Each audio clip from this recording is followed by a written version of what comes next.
उस घर की बरकत कभी नहीं रुकती जिस घर से लोग सुबह ही सुबह घर से भूखे नहीं निकलते। उनको ही गृह लक्ष्मी महालक्ष्मी कहा गया है, जो अपने पति पुत्र को रिश्तेदारों को घर से कभी भूखा नहीं जाने देते।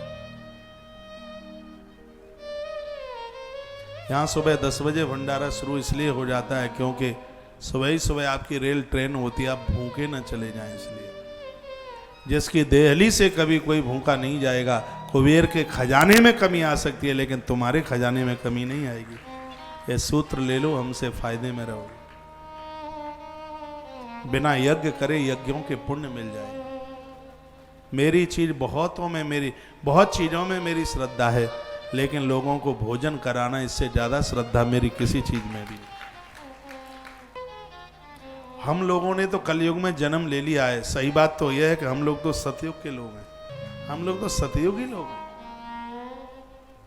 सतयुग की जिन गुणवत्ता को हमने पढ़ी है, कभी अपने ऊपर से लेके नीचे तलवे तक एक बार परखते हैं। सतयुग के जिन गुणों को वर्णित किया गया है कि वो हमारे अंदर हैं क्या? जब कोई गुण नजर आते हैं तो हम खुद ही अपने लिए ताली बजा लेते हैं, खुश हो जाते हैं, मन मयूर नाचने लगता है।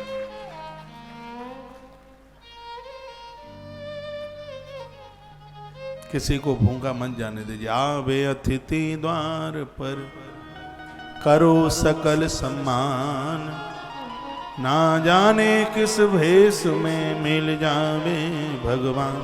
पता नहीं परमात्मा कौन से रूप में चल करके आ जाए।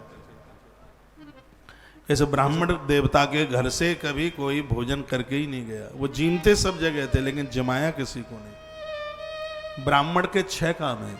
बहुत ब्राह्मण मुझे सुन पा रहे हैं। ब्राह्मण के 6 काम हैं। विद्या पढ़ना, विद्या पढ़ाना। जितने भी ब्राह्मणों की बेटियां और बेटे यहां पर बैठे हैं, यूं तो खैर सभी चारों वर्णों को चाहिए।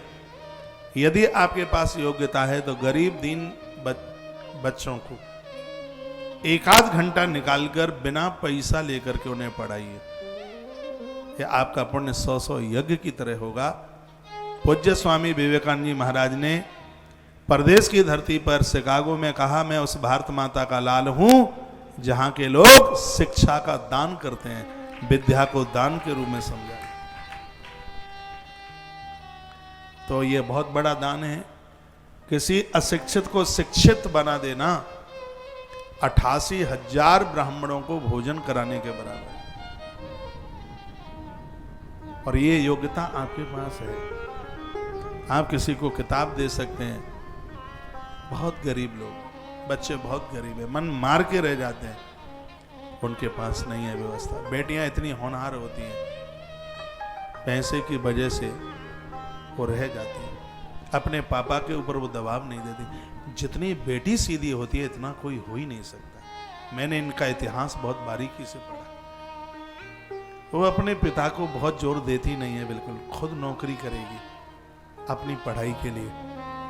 पापा को वो ऊंचे स्वर में बोलती नहीं है कभी। बेटे को डांट लगा दोगे बाहर भागेगा, इसको डांट लगा दोगे अंदर सुसकती रहेगी, रोती रहेगी। ब्रह्मा की कृति में यदि सर्वोच्च कोई आकृति बनाई गई वो बेटी, बेटी से बढ़िया रचना ब्रह्मा की कोई दूसरी है ही नहीं।